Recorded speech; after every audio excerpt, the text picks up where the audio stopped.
Nightforce Optics is a company located in Orofino, Idaho that specializes in the manufacturing and design of high-end rifle scopes and sport optics. We were tasked to design a device that will simultaneously steer two different wavelength laser beam sources to fall on precise angular locations on a target defined at a specific distance. The final application of this project will be used as a specialized piece of lab equipment with the ability to align their products. Within this project, we had 5 students from different engineering disciplines. Camden Frisbee, our mechanical engineer, myself, Callie Gagne, one of our optical engineers, Wei-Shi Guo, our electrical engineer, Ryan Knox, our other optical engineer, and James Sharp, our systems engineer. Now, there are several ways to electronically control a laser beam direction, including scanning mirrors and adjustable lenses. Both design approaches we considered. However, our requirements for laser beam placement were very tight. For instance, our 2 laser beams needed to be positioned to a maximum of plus or minus 1 degree in both the X and Y axes, while positioning the beams at any coordinate location to a 6 arc-minute positioning accuracy. This positioning needs to be done while keeping the beams within 3 arc-minutes at each coordinate point to keep them collinear or parallel. A known method of high-precision beam steering is the use of a pair of rotating prisms called Risley prisms. These prism pairs have been frequently used, and the math for how they steer beams is well understood, as shown in this application note. However, for our project, we had to control 2 laser beams simultaneously with the same prisms. If we were to pursue using prisms, we would need to correct for light dispersion with a more sophisticated prism steering system than any that had previously been demonstrated. This was done by using 4 cemented doublet wedge prisms along with an electromechanical positioning system to ensure that the beams travel parallel and within 3 arc-minutes of each other to their assigned target position within 1 second. We used 2 different pieces of glass where the first piece of glass is double the size of the second piece of glass. Now, in reference to dispersion, because of how the nature of light interacts with matter, different wavelengths will bend at different angles when passing through a prism. For light traveling through a single prism, dispersion would cause blue light to bend more than red light.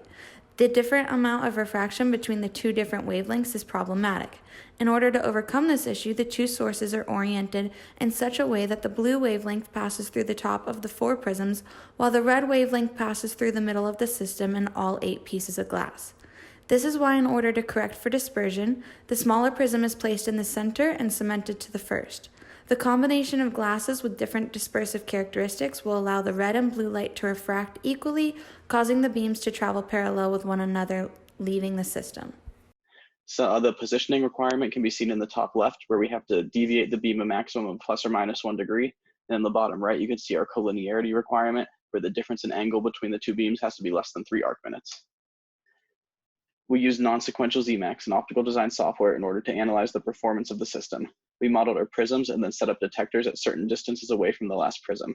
We could then use the detector viewer in ZMax to find the centroid of our beams and use that value to calculate the maximum deviation and colinearity of the beams. On the left, you can see the 4 prisms modeled in ZMax, and on the right, you can see the detector viewer with both of the beams.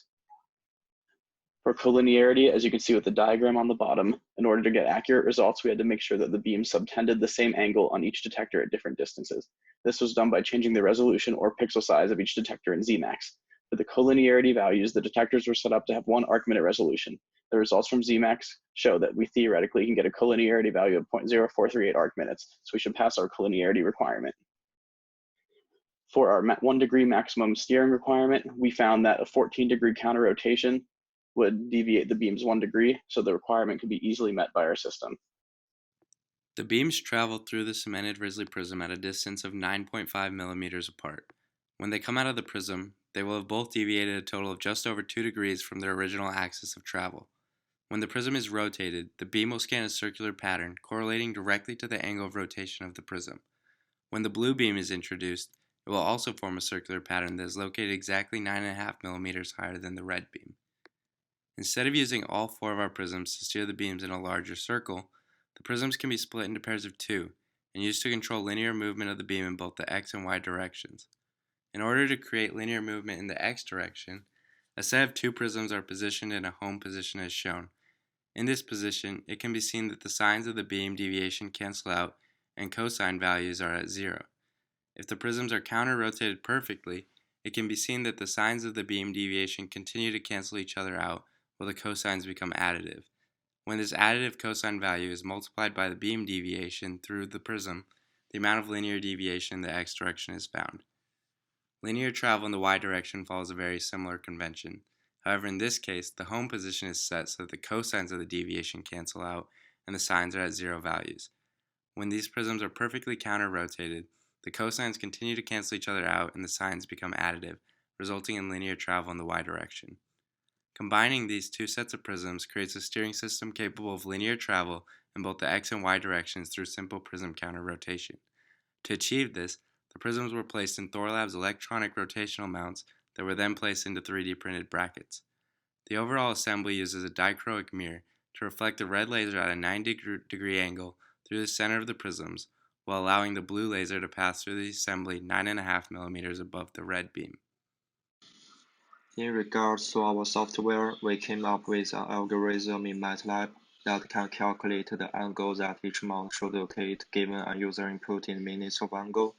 Thorlabs provides a library in C# that includes all the functions and commands that we needed, such as rotating a mount to a specific address at a specific angle. Since Thorlabs had most of what we needed, we then wrote our code in C# to implement the given functions. Our GUI was designed where the user can input the minute of angle in the x and y directions. From here, our code will calculate the angle each mount should rotate based on the input and then send the rotational commands to each mount. The senior design experience this year has been one defined by hurdles. In the beginning days of our project, we had to overcome issues of clipping our beams and accommodating our laser sizes.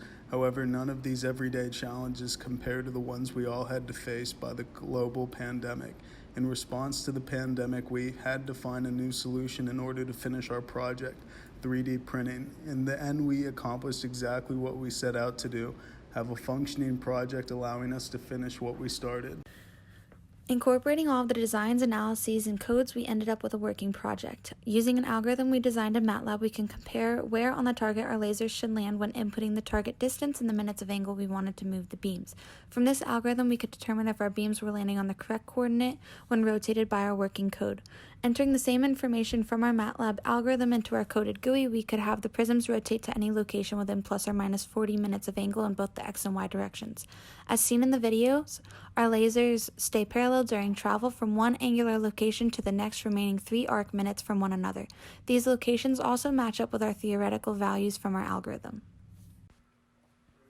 As seen and heard throughout this presentation, the innovation and uniqueness of the cemented prisms sets this project apart from the others.